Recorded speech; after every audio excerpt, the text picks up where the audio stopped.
एक दिवस तसा उशीर झाला, पण प्रत्येक अधिवेशन संपल्यावर या अधिवेशनात काय काय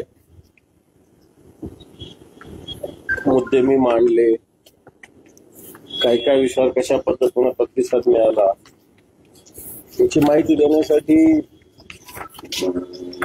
पत्रकार परिषद या ठिकाणी आयोजित केली जात असते. आणि आज एक छोटंसं अधिवेशन नागपूरचं झालं, तसं 6 दिवसाचं अधिवेशन होतं, फार मोठं नव्हतं. पण तरी या 6 दिवसातही जेवढ्या ताकदीनं विषय मांडता येईल तेवढे विषय मी मांडलेले. तांत्रिक भाषा आहे, परंतु 289चे प्रस्ताव मी 6 मांडले, 93च्या सूचना 3 मांडल्या, 97च्या सूचना 1 मांडल्या, विशेष उल्लेख 5, औचित्याचे मुद्दे 4 मांडले, 97 एक चर्चा उपस्थित केली आणि 259 जो अंतिम आठवडा तसा त्याच्यावर तो मी स्वतः मांडला. म्हणजे जवळपास या अधिवेशनात लक्षवेधी आणि प्रश्नोत्तर नव्हते. या अधिवेशनात सगळ्यात महत्वाचं तरी ते नसतानाही वेगवेगळे डिव्हाइस वापरून मला असं वाटतं महत्वाचे मुद्दे राज्य सरकार समोर उपस्थित केले. त्याप्रमाणे 6 दिवस दररोज पायऱ्यावर आंदोलन सुद्धा मोठ्या प्रमाणावर केलं. पहिल्या दिवशी सुरुवात अधिवेशनाची झाली तर मी आपल्या बीड आणि परभणीमध्ये झालेल्या घटना, बीडची मस्साजोगची घटना आणि परभणीची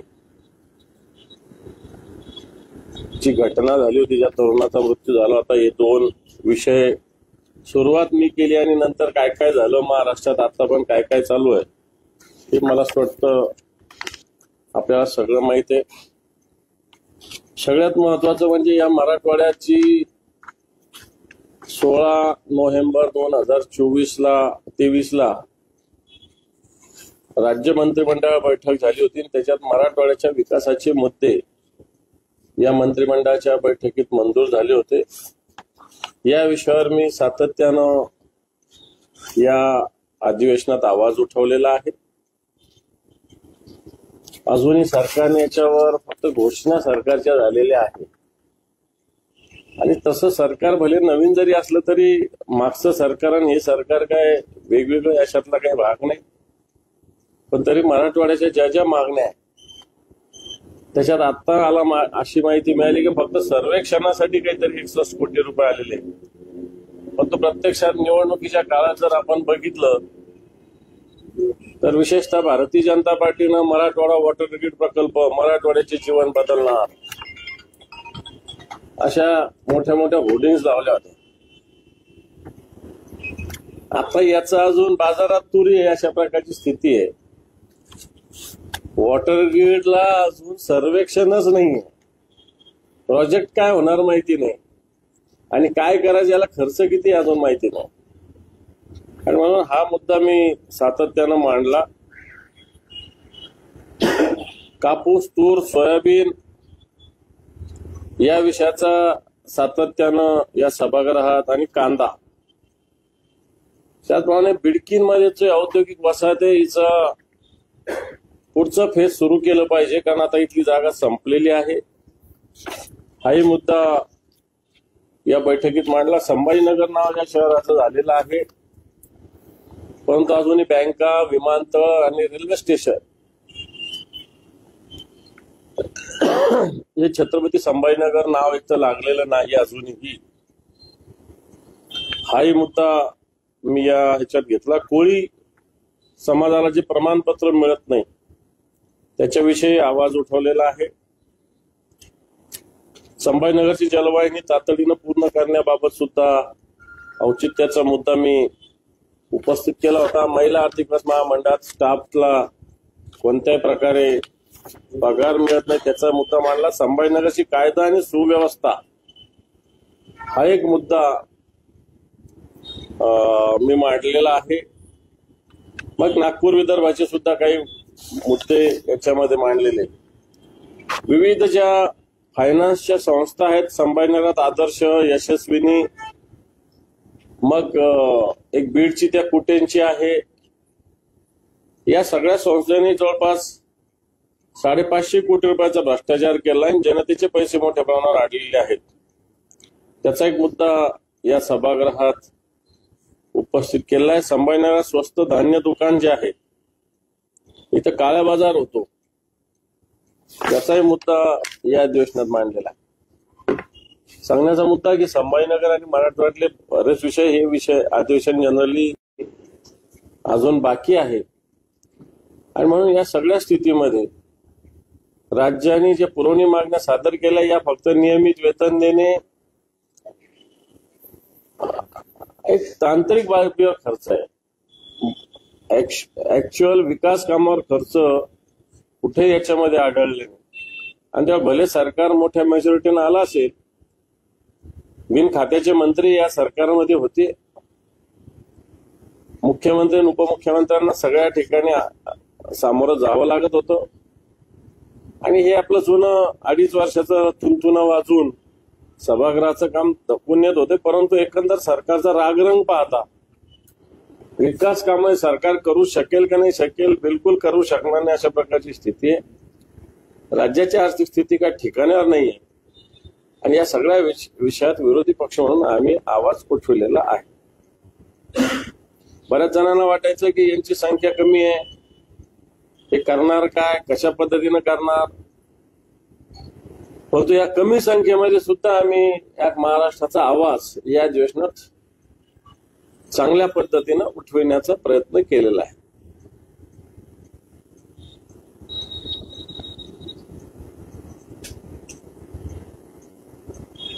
दादा, नवीन सरकार आल्यावर आणखी देणार 2100 रुपयाची जोडणी केली होती, पण आजपासून अशी माहिती झाली की 1500 भेटणार. हे सरकारची नियत फक्त निवडणूक काढणं होती. निवडणुकीला ही लादूच दाखवलेली आहे. निवडणुकीच्या काळातच 1500च्या ऐवजी 2100 करणार. खरं तर मग या पुरवणी मागण्यात त्यांनी 2100ची व्यवस्था करायला पाहिजे होती. पण तो माझ्या अंदाजानं ते 1500 देतील. त्याचप्रमाणे आता याची स्क्रुटनी करतील, एखाद्याला कोर्टात पाठवतील आणि ही योजना कशा पद्धतीने अंमलबजावणी होणार नाही हेही बघतील, असं मला एक भीती आहे. म्हणून यांनी ज्या सरकारने 2100 रुपयाची मागणी केली, घोषणा केलेली आहे त्यांच्या वचननाम्यात, जाहीरनाम्यात, हे 2100 रुपये खऱ्या अर्थानं निवडणूक जिंकल्यानंतर त्या महिन्यापासून त्यांनी द्यायला पाहिजे होतं. परंतु प्रत्यक्षात हे 1500 सुद्धा अजून खात्यात आलेले नाही.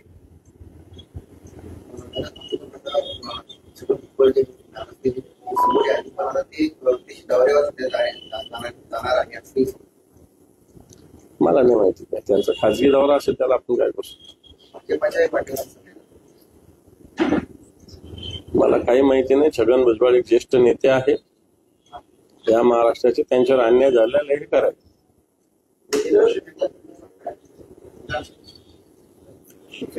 मागणी केलेली आहे.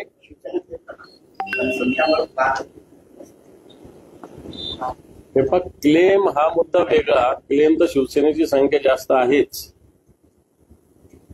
पण ज्या पद्धतीनं लोकसभेत यांनी विरोधी पक्षनेता मागच्या 2 टर्म दिला नव्हता, इथे देतील का नाही देतील हा आमच्या मनातली शंका आहे. म्हणून आम्ही या बाबतीत सावध पावलं उचलतोय. विरोधी पक्षनेता व्हावा ही भूमिका आमची सगळ्यांची आहेच. जलवाहिनीवर 20 किलोमीटर जलवाहिनीवर रोड झालेला आहे आणि कुणीच पाहिलं नाही मागच्या 2 वर्षात. म्हणजे विरोधी पक्षालाही पाहिलं नाही, सत्ताधाऱ्यांनाही पाहिलं नाही. तुम्हाला काय ही जबाबदारी विरोधी पक्ष किंवा सत्ताधारी पक्ष याच्यापेक्षा जे तांत्रिकदृष्ट्या काम करतात, कारण खऱ्या अर्थानं पैठण रस्त्याला उशीर झाला याला कारण जलवाहिनी होती. आणि मग जेवढा उशीर झाला तर जलवाहिनी कुठे आणि रस्ता कुठे सुस्पष्टपणे व्हायला पाहिजे होतं. पण तो जलवाहिनीहून रस्ता हे अतिशय धोकादायक आहे. कारण ही जलवाहिनी हिचं आयुष्य येणाऱ्या 40-50 वर्षाचं आहे. आणि जर एवढं आयुष्य असेल आणि मधल्या काळात एवढी ट्रॅफिक त्याच्यावर जर होणार असेल तर मला वाटत नाही ती तेवढी टिकू शकेल. टिकणं न टिकणं हा पुढचा भाग आहे, परंतु त्या रस्त्यावरून चालणाऱ्याच्या जीविताचा एक प्रश्न सुद्धा याच्या निमित्ताने निर्माण होऊ शकतो. प्रश्न असा आहे, मूर्ती नेत्यांनी पाहणी केली, मंत्र्यांनी पाहणी केली, न्यायमूर्तींनी पाहणी केली, कुणाच्याच लक्षात घ्यायला बोलवलं. आता ज्याची जबाबदारी होती त्यांनी करायला पाहिजे होती, त्यांनी पार पाडली असेल तर त्याच्यावर कारवाई झाली पाहिजे. कार्यक्रमात दुसरा शेतकऱ्यांनी कांद्याचा हात त्यांना कांद्यावरचे केंद्राचं निर्यात शुल्क 20%. मग ते सगळ्यात महत्वाचं आहे. हे जर निर्यात शुल्क हटलं तर मला वाटतं कांद्याला भाव मिळू शकेल. आताच्या घडीला कांदा हा 1000 रुपयावर उतरलेला आहे. भाव जे 3500, 3800, 4000 होता तो 1000 रुपयावर आलेला आहे. कारण वेगळ्या राज्यातून मोठ्या प्रमाणात कांद्याची आता आवक निर्माण झालेली आणि हा कांदा आता आलेला कांदा हा काही जास्त दिवस टिकू शकत नाही, राहू शकत नाही, कारण तो ओला असतो. उन्हाळी कांदा वेगळा आणि आता आलेला कांदा वेगळा असतो. म्हणून सरकारने जे 20% निर्यात शुल्क ते लवकरात लवकर रद्द झालं तरच कांदा उत्पादक शेतकऱ्यांचं हित होऊ शकेल, नाही तर याचा अर्थ कांदा उत्पादक शेतकरी देशोधडी लागतील.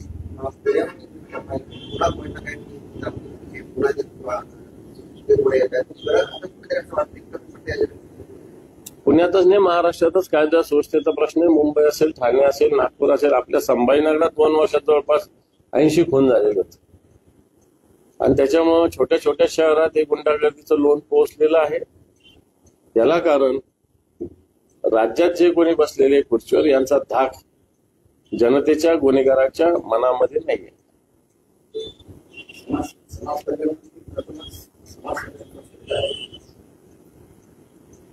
मोठं काम करावं त्यांनी, छोट्या मोठ्या कामात काय द्यायचं.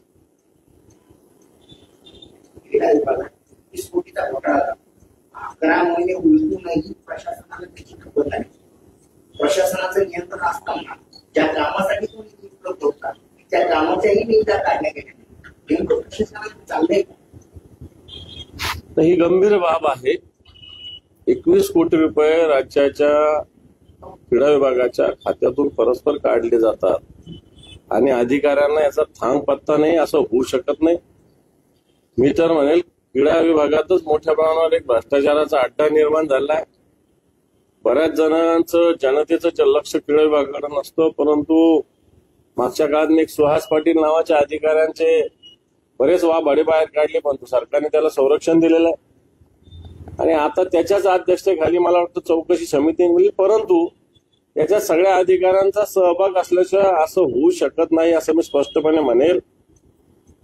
कोणी जरी म्हणत असेल की आम्हाला माहिती नव्हतं, माहिती असेल, आता ते उघडकीस झालंय. म्हणून याची पूर्णपणे चांगल्या पद्धतीनं एक SIT लावून चौकशी झाली पाहिजे.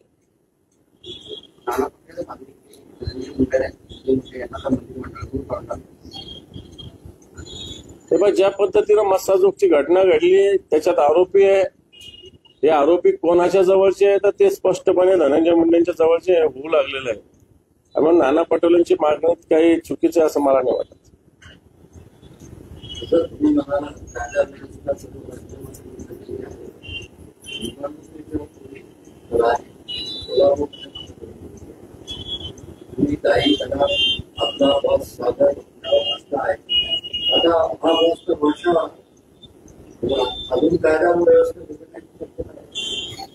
नाही, आता ज्या पद्धतीनं आता तुम्ही बघा, कल्याणमध्ये, नवी मुंबईमध्ये, पनवेलमध्ये ज्या घटना घडल्या त्या कायदा सुव्यवस्थेचं दिंडोळे निघतंय असंच आहे.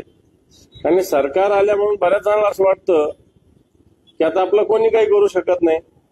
आम्हाला येणाऱ्या काळात सुद्धा कायदा सुव्यवस्थेचे असेच 3-13 या महाराष्ट्रात वाचतील अशा प्रकारची स्थिती आहे. आता विरोधी पक्षामध्ये